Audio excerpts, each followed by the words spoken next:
go ahead and get started. Good afternoon, everybody. Welcome to the May 16th, 2022 City of Erie Land Bank meeting. I'd like to get started by seeking approval of the consent agenda and the minutes from our April 18th meeting. Can I get a motion? So move. Second. All in favor? Aye. Opposed? Okay, that takes us to the finance report. All right, so thank you. Excuse me. I provided you guys the Erie Land Bank balance sheet, which shows right now in checking we have a little over $2,900 and $48,403 in savings. Some of that is the remaining portion of the PFHA funding for the blight mitigation program that we're still looking to utilize for a couple of the demolitions that will be coming down, along with the fixed asset amounts that have been revised based upon the assessed value of the property, where we're still working through, going through. So these assessed values are based upon the county's assessment of the property. Once we compile what we actually have cost-wise in the properties, we can revert that over to our actual expenses, but we can't do that until we can satisfy 100% of these properties and have all the costs that we have put into them associated with each property. Then we can utilize that amount as our asset or liability. Other than that, nothing else as far as that finance report goes. We've submitted, and it'll be on the agenda for Wednesday, another disbursement request to the Erie County Land Bank for some funding as far as expenses that have been incurred since April. So that'll be on their agenda for Wednesday, and that'll be accounted for at next month's finance report.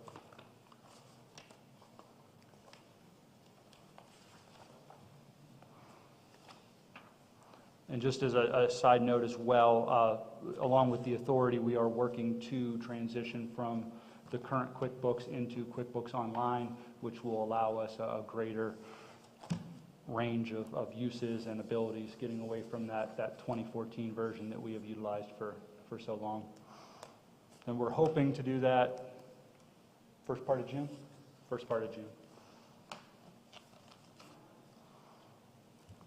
So Aaron, I have a quick question, just back to the current liabilities of the properties that have yet to roll off. Are these still some of those properties we're waiting to quiet the title on? Is that? Yes. Okay. Yes, this does include the judicial tax sale acquisitions. Okay. It does not include the condemnations from last year. Those have not been deeded over to the land bank at this time. Okay. Their solicitor's office is working on that deed at the current time. Okay. It's going in the right direction, the list. I just wanted to clarify. Thank you.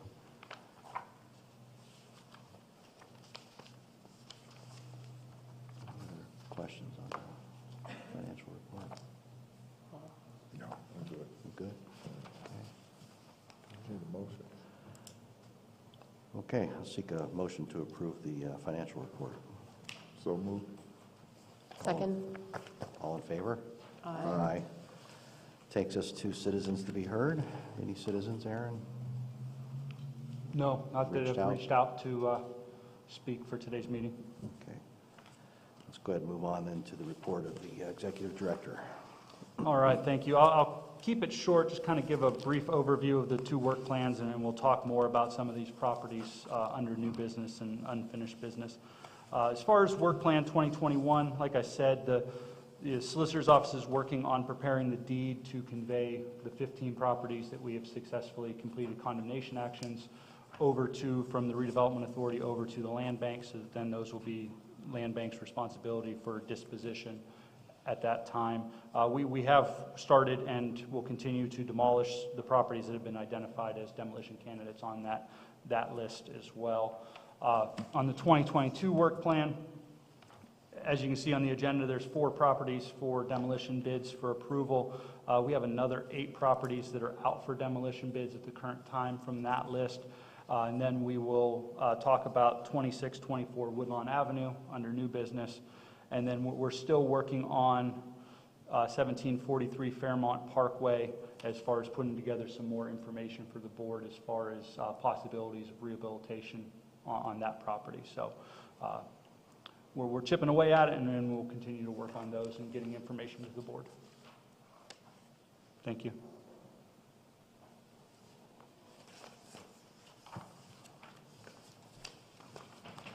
Any questions on the work plan updates? Aaron, this is very helpful, these pictures. Oh, yeah. Yeah. You're welcome. Okay, if not, we'll move on to solicitor's report. Gene's not here, so Aaron, did you have anything from him to update Yeah, us Gene on? was running back from a closing down in Greensburg. He wasn't sure if he was going to make it. As far as information for the solicitor's report, he's still working on the quiet title action on those properties from the judicial tax sale, hoping to get that taken care of here in the next several weeks so we can get that filed and take care of that process on those properties. And then hopefully he'll show up because, you know, just in case you have any questions as far as the policies and that, but he apologizes for not being able to make it back in time. Do you want to just go ahead and move on to acquisition then? Yeah, if you don't mind.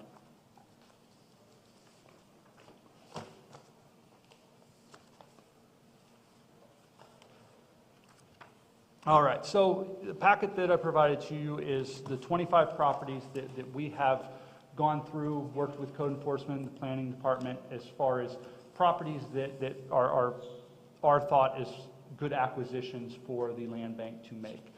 We've gone through the blighted property list and kind of associated them into a couple different kind of pots, as I guess for lack of a better.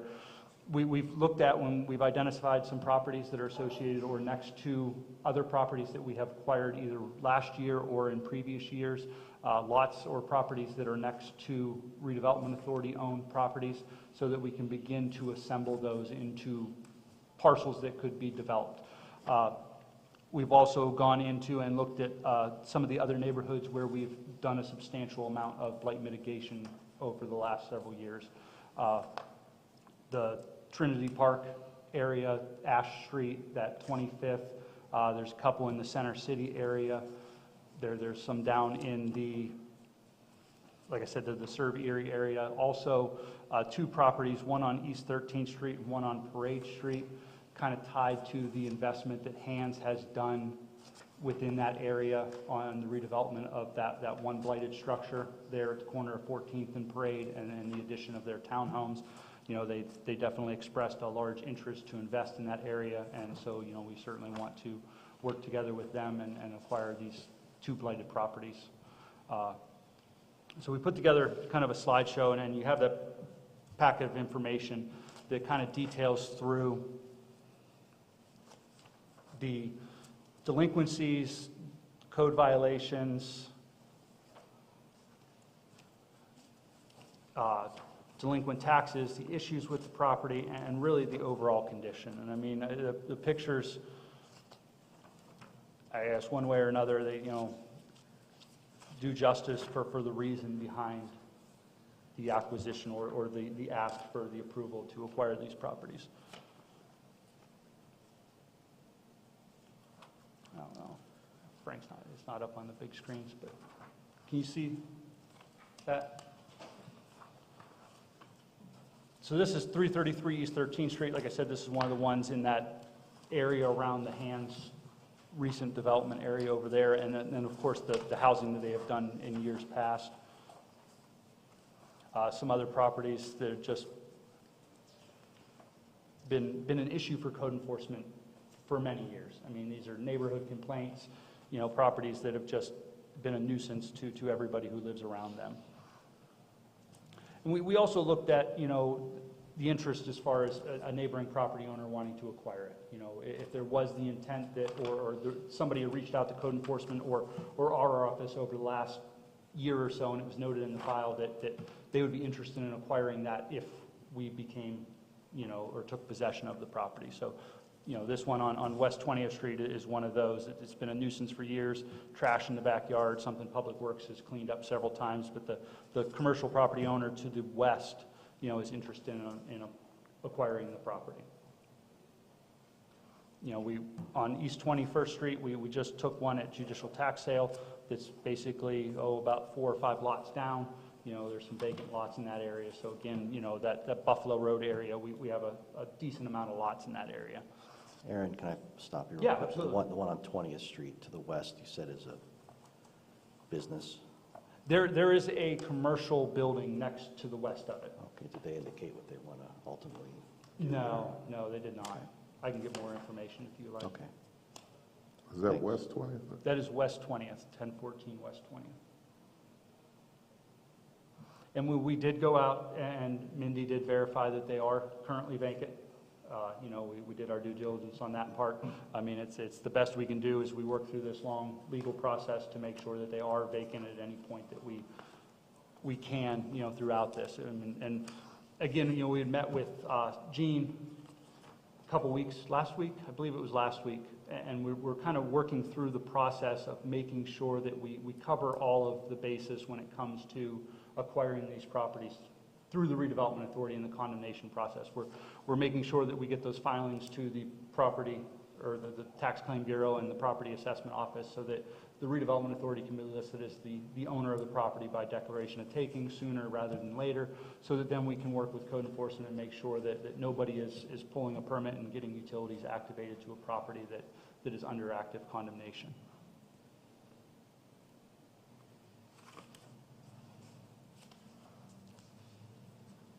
Any questions as far as any of the ones in that packet? I got just a quick one, and you may have answered it previously.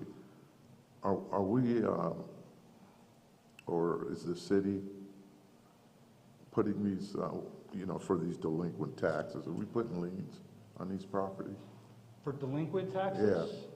Or are we, if we're buying them, are we then turning around putting liens, or we can't do that? No, when these properties, if they have delinquent taxes and they're acquired through condemnation, we do an appraisal on the property, and during the process, there's a hearing of value, and at that point, the appraised value is what would be ordered as just compensation by the judge. If, we had an appraised value, in most cases, these properties get an appraised value of 0. In the likelihood, specifically on the commercial properties, typically we end up with an assessed value. 708 Payne, for example, had an assessed value of $5,000. Just compensation was ordered for $5,000. We pay the delinquent taxes first, then lien holders second, and then any remaining funds go to the property owner at that point, if there is any remaining. In most cases, any just compensation ordered ends up going to delinquent taxes or lien holders before the owner were to get it. I mean, it's usually exhausted by the time we get the taxes. Okay. So these, there's no liens. The only liens left would be municipal liens from the city of Erie for any trash removal or anything such as that. Okay.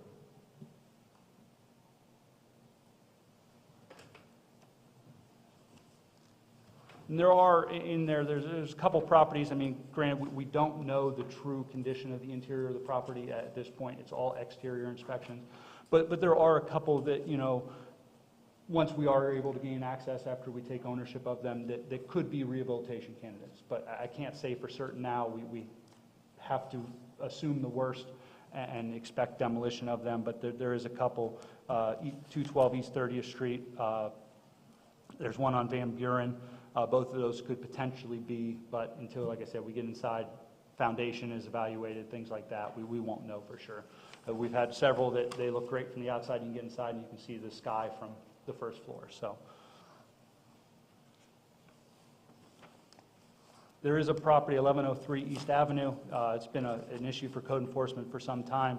There is some interest in redeveloping the Parade Street corridor, so we're going to look at some of the properties along that as well. 1017 German, there's a church across the street and the school that want us to look at that one. And there's the 1319 Parade Street, right on Parade, across from that Hands development. And then 2426 State Street, again, Upper State Street, couple bladed properties next to each other. we'll look at this one, while the owner, who just acquired the one to the north, continues to rehabilitate that property. And here's the one on Van Buren that I talked about. And then 2236 Warfel, which continues to be vacant and tax delinquent. 622 Wayne Street, we had acquired the one right next door last year, so we'll be looking to acquire this one. And then 812 Wayne, again, we acquired 814 Wayne last year, so we'll look to acquire this. The authority also owns the lot directly to the north of this, so it would create a 3-parcel stretch there that could potentially be redeveloped.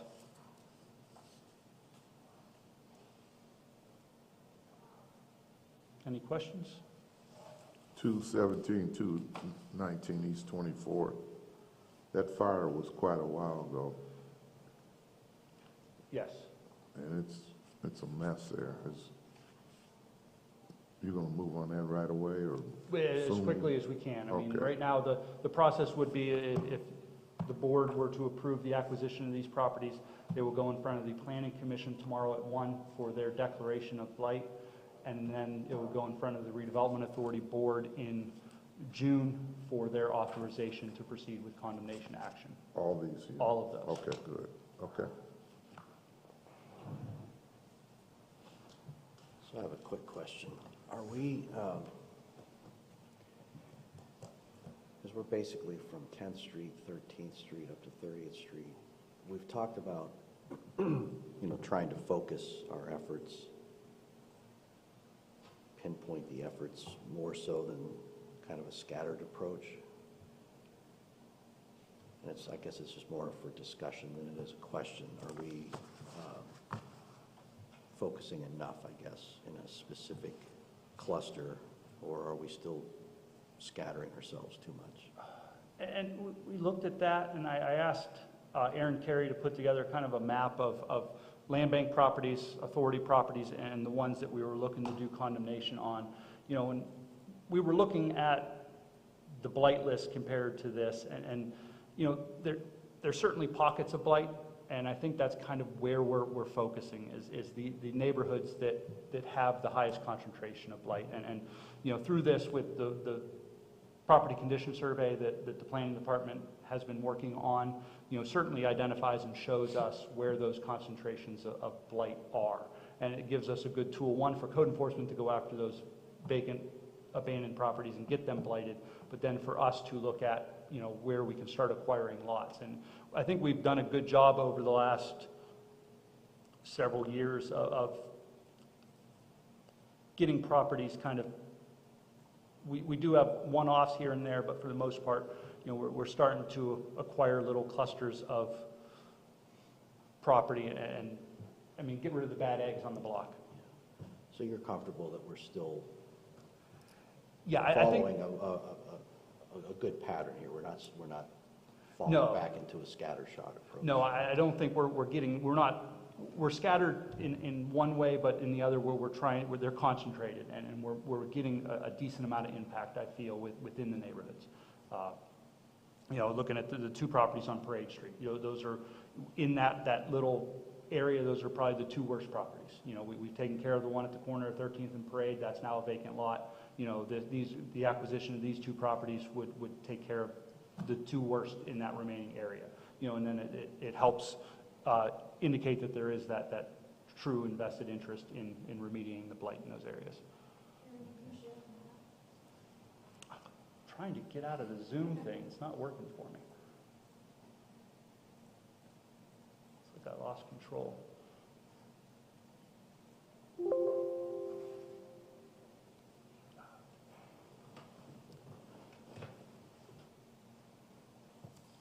There we go. Doesn't turn that easy. You can see it, right? Can you see? Yeah, I can see it. Yeah, we can see it. Can you see it? So I said let me get over, I think land bank's green and authority's blue, and orange is the condemnations or the suggested acquisition through condemnation. Did you ever find anything out about the Legler building? on 16th Street and Bray. It's on the southwest corner. Yeah, as far as it, there was a bankruptcy involved, which has been holding it off the tax sale for several years.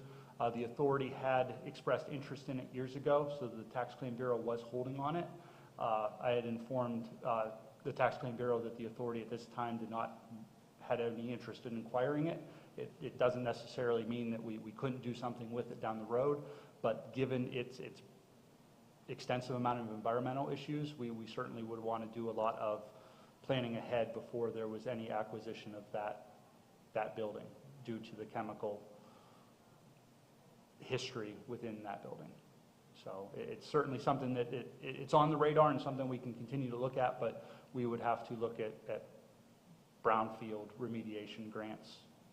Okay, I got one other question on the old nickel plate property situated between 19th to 21st. It's actually on 20th between Ash over to Wallace. Debris from Crenshaw's building on 20th Street, as well as the old Curtsy building and the owner there. I got a couple complaints from people to just go look at it, so I went down to the foot of Cottage Avenue, and I looked, and all these building materials, debris, metal, everything is on the property, as well as mounds of dirt. From what I was told, the property owners were supposed to haul that away to a landfill.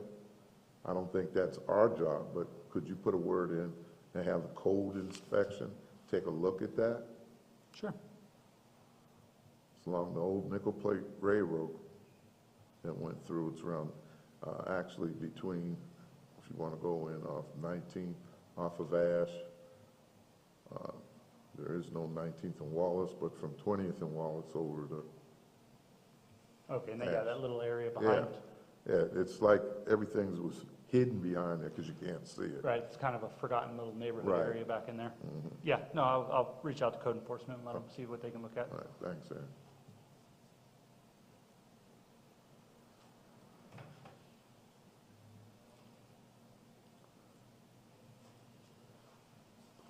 And are you seeking individual approvals then, each item, right? Yes. Okay.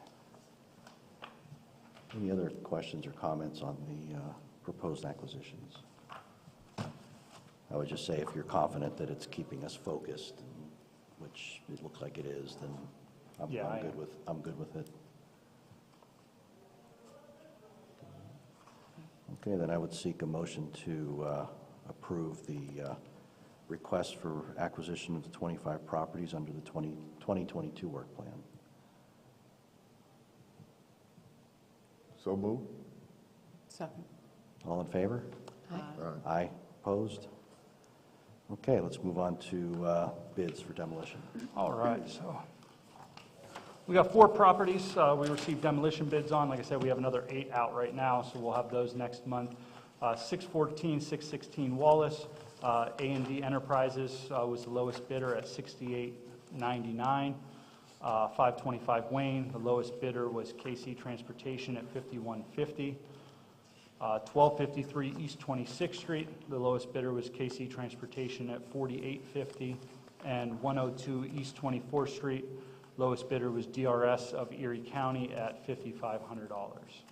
So we're happy about the amount of participation and continue to hope that, you know, our prices remain favorable given the increase in fuel and everything else.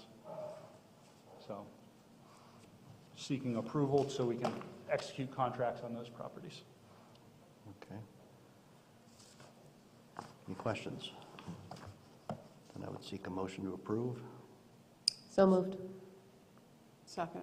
All in favor? Aye. Aye. Any opposed?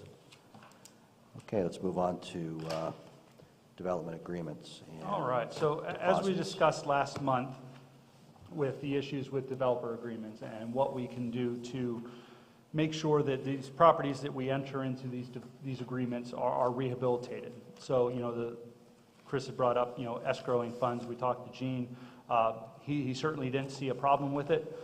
So I provided to you a copy of the developer's agreement with the added clause as far as, the agreement to put escrow in. Our thought behind it and looking at how much we would ask for escrow was a price of 3 times the purchase price, not to exceed $10,000. Understanding that, most of our conveyances over in, recent years were $1,000, $2,000. That would have put, $6,000 into escrow. But, we do have some other properties coming down that, could be higher. We certainly aren't going to ask someone to put $20,000 into escrow and hold it. But, we figured $10,000 would be, a decent amount that would keep them honest and keep them moving on the property.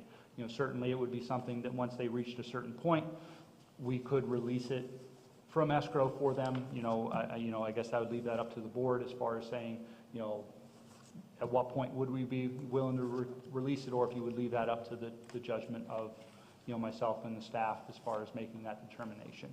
But, we felt three times the purchase price with a not to exceed $10,000 was a decent enough amount. But I'm certainly open to your thoughts as far as that goes. But there was the need to add it to our policies and procedures under our development agreements portion. So.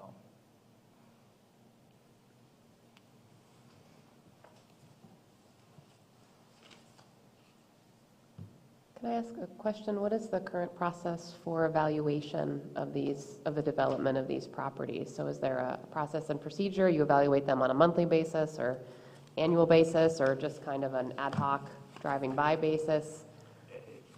It has been more that, as we're in the area, or we should go look at it. That's what we have done.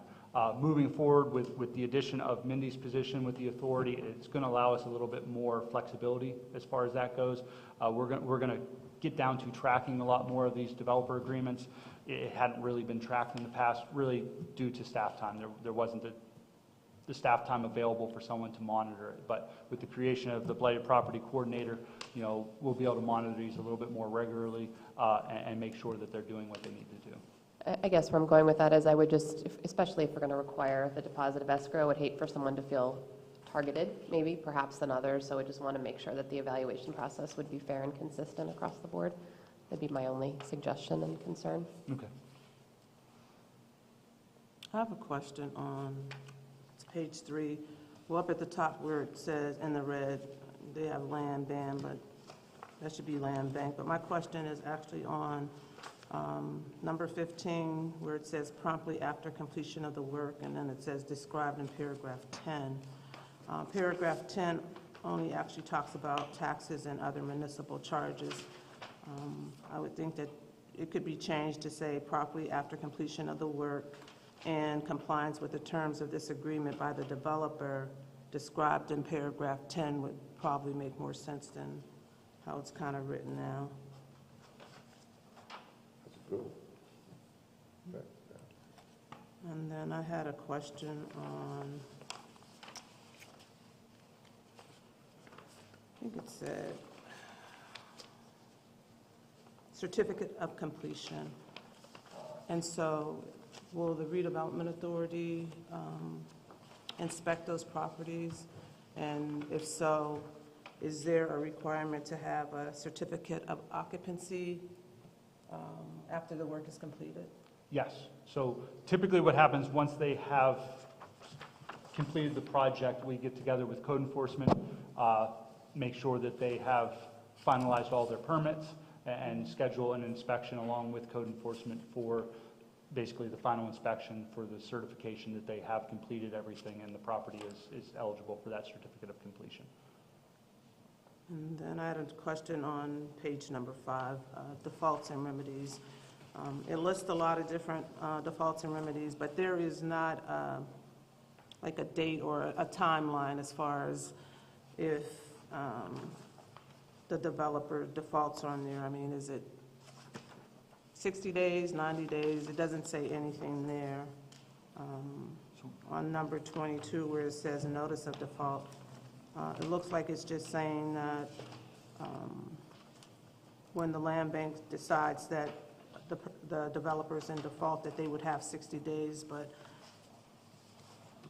I guess I would think that maybe there would need to be some kind of timeline or date in page 5, under default and remedies, because it's not saying anything as far as how much time the developer would get if they were in default. Okay, so you're saying a timeline as far as once they're notified of default, how long? Okay. Well, I think last meeting we talked about, I mean, a reasonable amount of time to complete your project.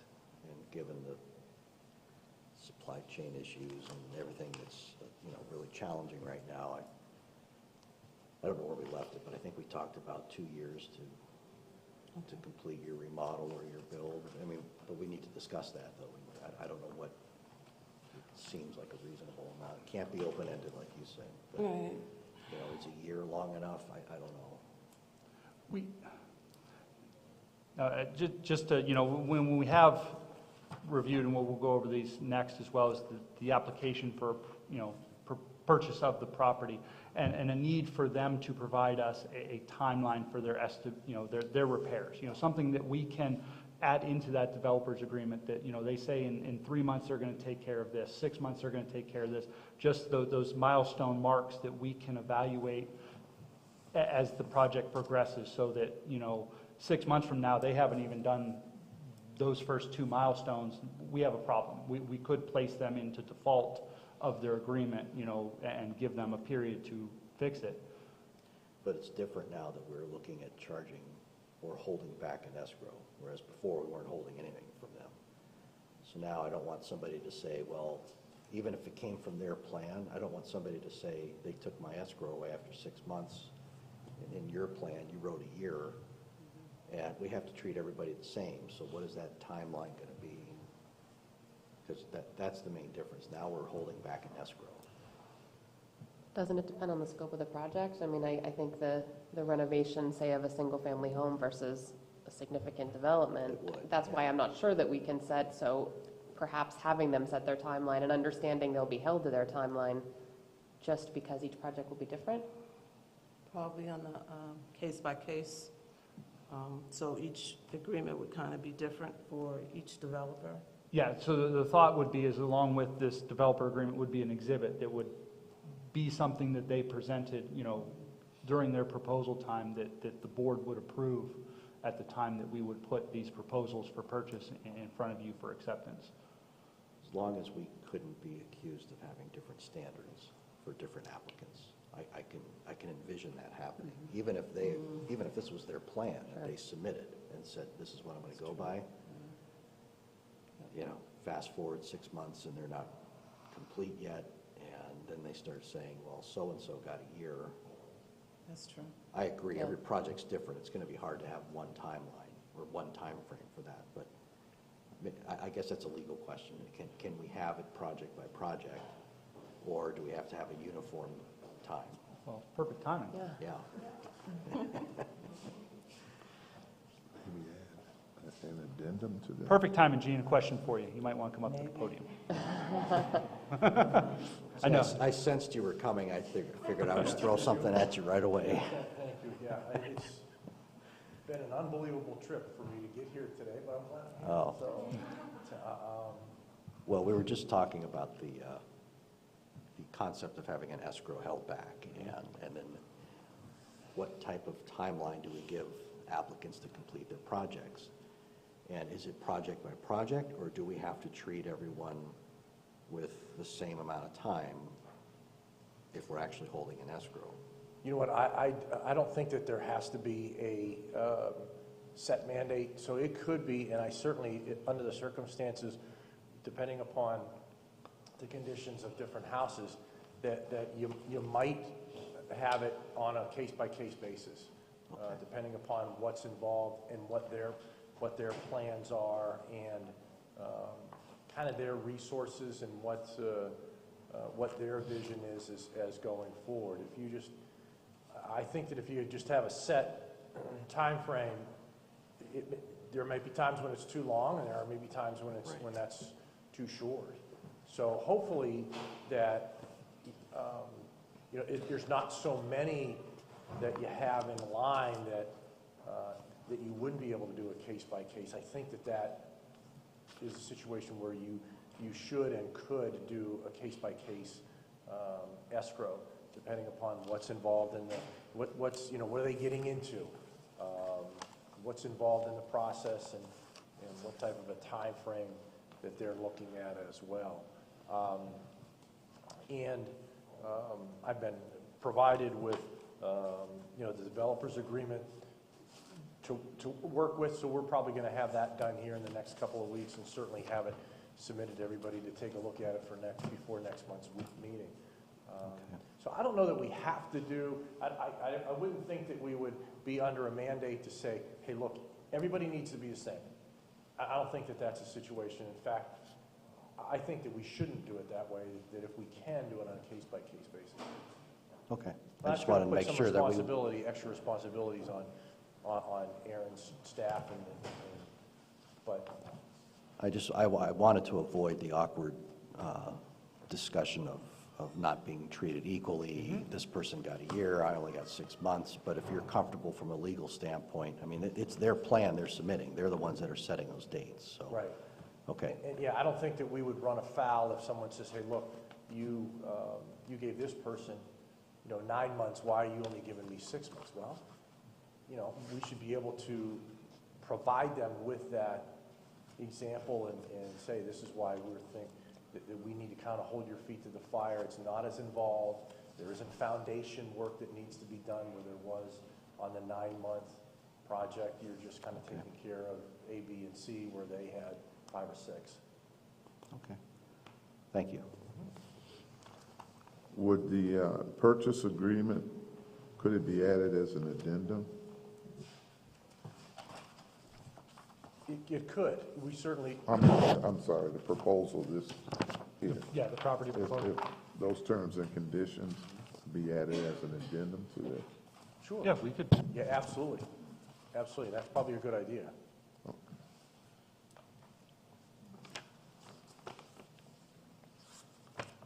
If I could just say, maybe in the release of the escrow, maybe it is more about a milestone rather than a timeline. I mean, maybe it is simply the receipt of the, you know, certificate of occupancy. And, you know, because that's an objective statement that it is, the project is complete.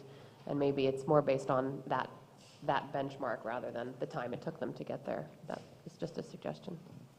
yeah, that could be a good, because it's not necessarily they're finished with the project. They could still be doing landscaping and such, but, you know, we could release the funds once certificate of occupancy is issued. That's, yeah.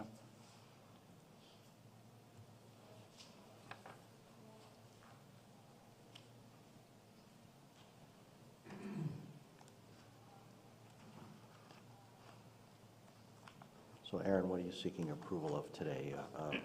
I guess, you know, Another draft for us to review? yeah, we can finish up, you know, make the changes to the developer's agreement, get it around to you to look at, and we can have that for the June meeting. If you would want to seek approval, or, you know, I guess I could seek approval of the amendment to the policies and procedures, adding the agreement and deposit of escrow funds as part of our policies and procedures, or if you want to just hold on that until next month, I mean, I'm fine either way.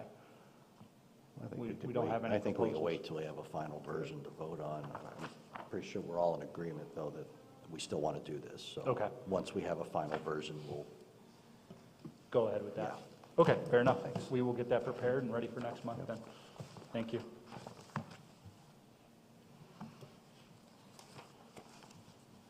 okay, on to disposition. All right, so just a couple of things as far as just to really get back to what we talked about next month and talk about where we are with it. The maintenance agreements for vacant lot purchases. We've talked about, you know, in the past, we have conveyed lots, you know, not necessarily to adjoining property owners, but to individuals who have no real attachment to that and their lack of maintenance or development on those lots. And really, the authority board had a couple that they looked at as well, you know, and this kind of goes right along that line of what do we do when they don't maintain it or they don't develop it, you know? And so, when we met with Gene and his team and talked about that, kind of came along to more of a maintenance type agreement than a developer's agreement like we would sign with the rehab proposal individuals for the rehab of a structure, but the ability that, you know, if they fail to maintain the property and become in default of that agreement, that we would be able to take that property back because they failed to meet their obligation. You know,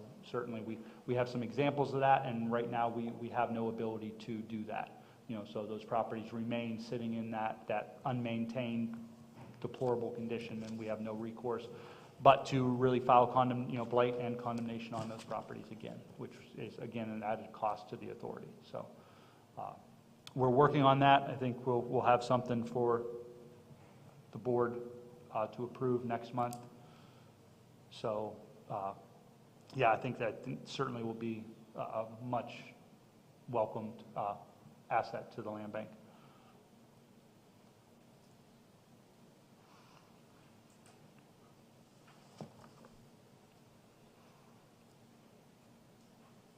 Any questions or comments? I think that's very important. Thank you. Yeah, we need to set the tone that, you know, we expect follow through Right. with these. Yeah, it just make it better for everybody, including the neighbors and the residents of those areas. So, also, we provided to you so we have the revised proposal for purchase of rehabilitation of distressed properties. We went through it, Mindy went through it and looked at it, and we've added some more information, stuff we want from them. Like I had mentioned, we want a timeline from people who are looking to purchase a property and rehabilitate it. You know, in the past, they basically said, yeah, I'm going to go in, I'm going to do this, I'm going to do that, here's my references. Nothing to really hold them to it. And like I said, you know, as we're looking at moving forward, we want to have those milestones in place, something that we know. And when we're evaluating those proposals, we have an understanding of what the property needs, and we want to make sure that the people who are looking to purchase those properties have that same understanding. And so, you know, we want that. We also want them to kind of put together some kind of estimate for the rehabilitation, what they feel the property needs, again, so we can make sure that they have a true understanding of the cost before we enter into that agreement with them. That may be another piece behind where these people are getting in trouble with not developing these properties. You know, again, we're working on that finance end side of it still, as far as maybe, you know, possibility of loans to them for rehabilitation, but also on the front end of it, we want to make sure that they understand what they're getting themselves into. So that's the changes for the proposal to the purchase of rehabilitation. And then Mindy put together a pre-application for the possible purchase and rehabilitation of distressed properties. So we have 3 properties out on the Erie Land Bank website right now for potential for developer agreements, for proposals for rehabilitation. And we've received a substantial amount of phone calls on those, and Mindy can attest to that. So really pre-screening those individuals and making sure that they understand what they're going to, takes them out there and walks them through the property and goes through all of that time needed to do that. So really we want them to put together something on the front end, have a little bit of skin in the game as far as getting involved, and that way we're not just accepting a proposal from somebody who had no idea what they were getting themselves into. So those 2 are there for your review. Would a developer have to complete the pre-application each time, or once they were kind of in your system, then they would be, let's say, pre-approved and would not have to take that step? Yeah, I think our thought was once they were already pre-approved, then they would be accepted to look at other properties. It's just a matter of getting to know them up front so we know who we're dealing with. Yeah, I like the idea. You don't want to be running around constantly with folks who either are not serious or don't have the means to do this, so. Right. And, you know, even that pre-app can be updated maybe once a year or something, just like a personal financial statement's good for a year, you know, something to that effect. Okay.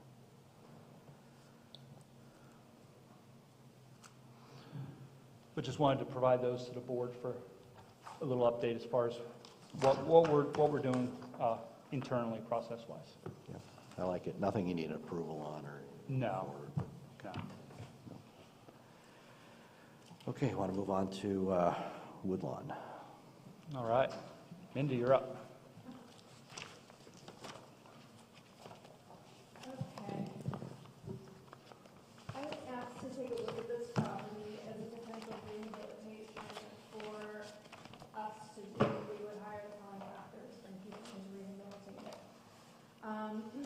You have two sheets in front of you. One is the condition that it is in right now, but with the new roof.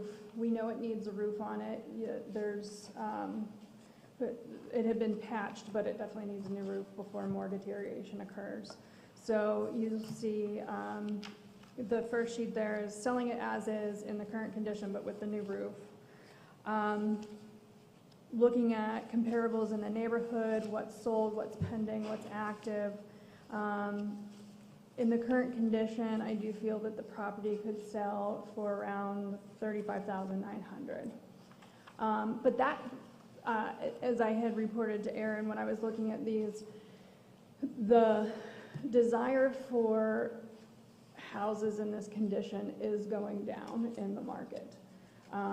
People don't want to, and I think it's because of the cost of supplies and the availability of supplies is where we're seeing that. So, but I think, you know, a good round number, I gave you the range there of the $32,500 to $39,000.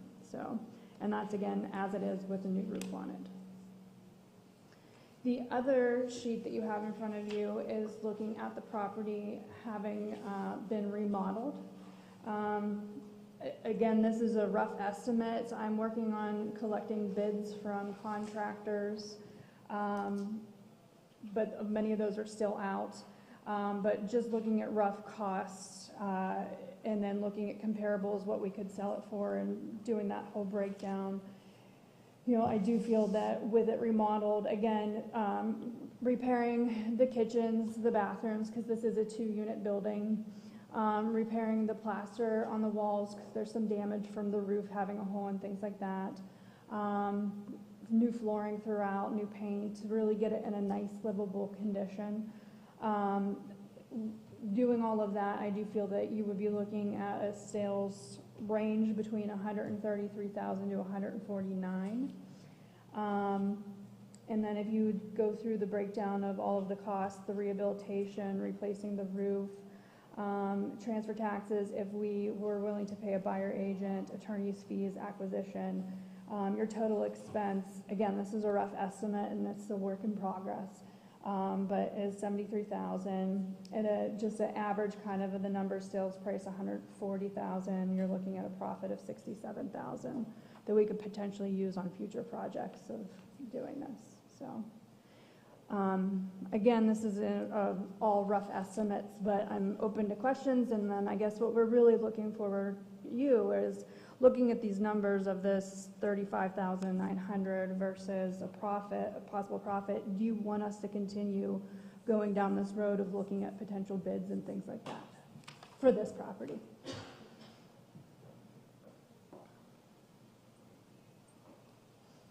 And I pulled up a picture for your reference. Doesn't look like that nowadays. The shrub out front has taken over the front of the property. Yes.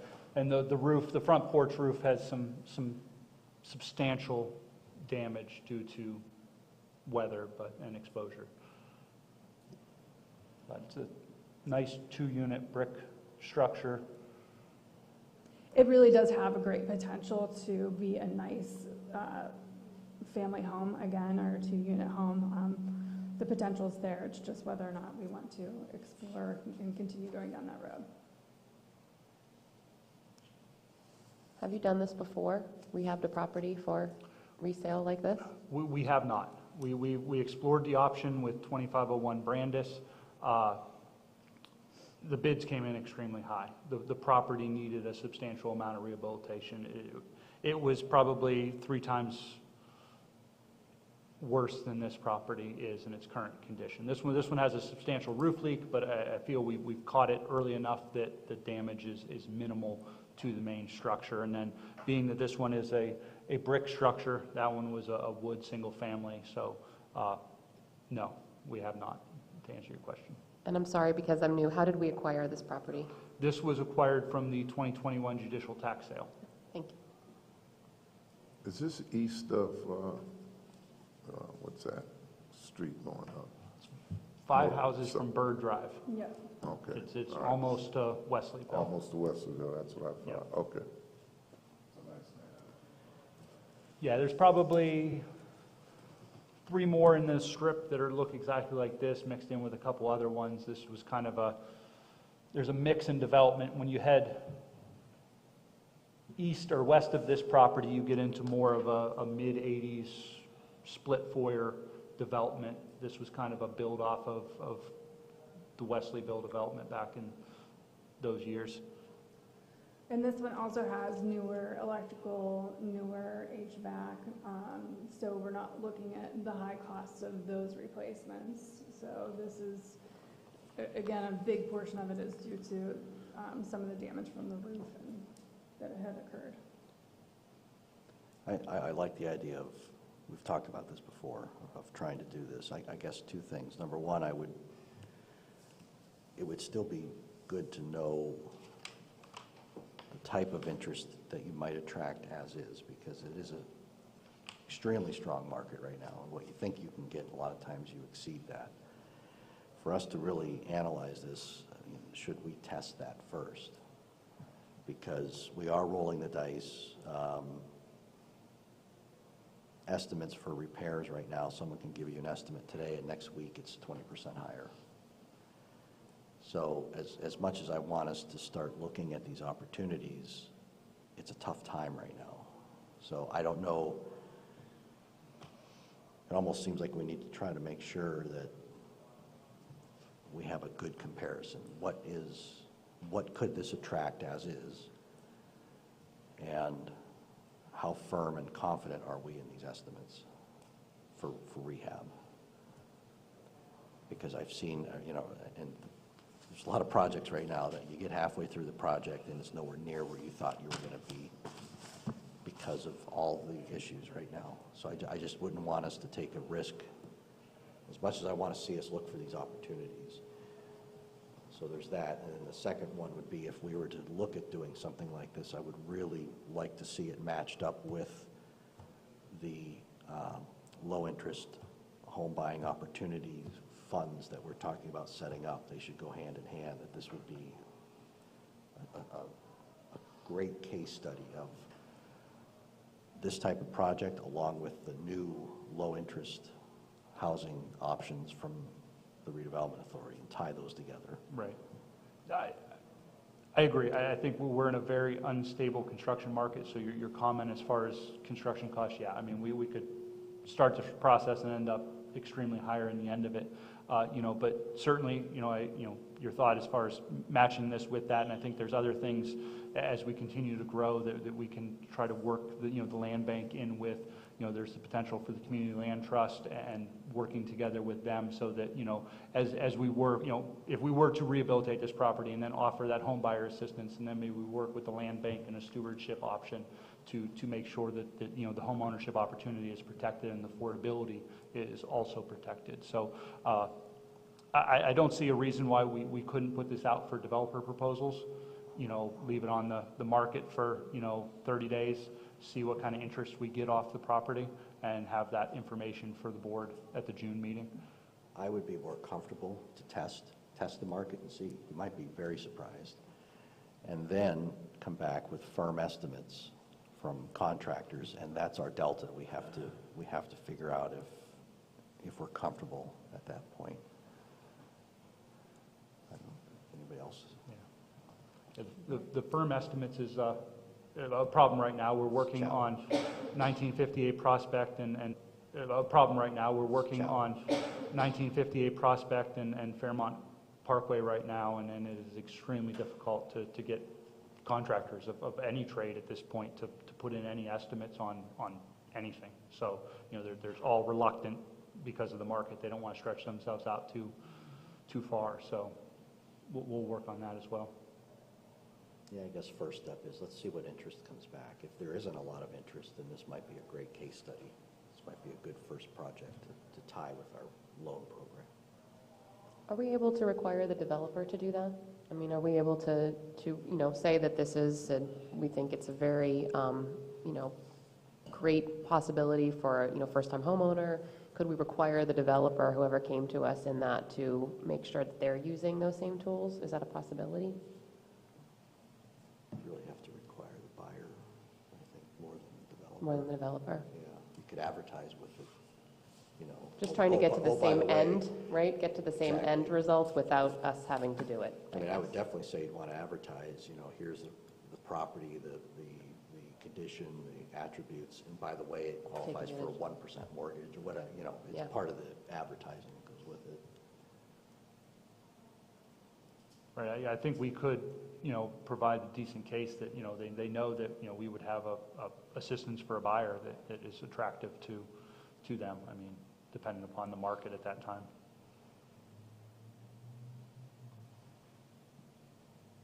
I'm in agreement with your proposal, Chris, to give it 30 days and see the interest. Yeah, I like this.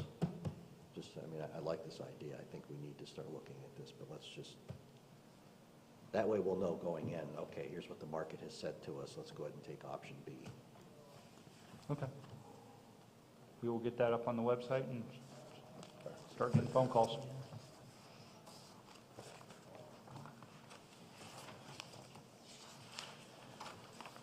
Okay, takes us to other business. Any other agenda items? That is all I have for today. I certainly appreciate your time. Well, thank you very much. A lot on the agenda today. Thank you for all the good work that you're doing. I appreciate the added information, the pictures, and the property description. That is a big help, so thank you. And lastly, I'd like to welcome Daria to the board. It's good to have you with us here, and nothing like jumping right into the madness from the beginning, so. Thanks. I'm happy to represent the school district and certainly our interests, and whatever we can do together to make the city better, it's better for all of us. So thanks for being patient with my questions, too. Thank you. No problem. Okay, if there is no other agenda items, a call for adjournment. All in favor? Aye. Thank you.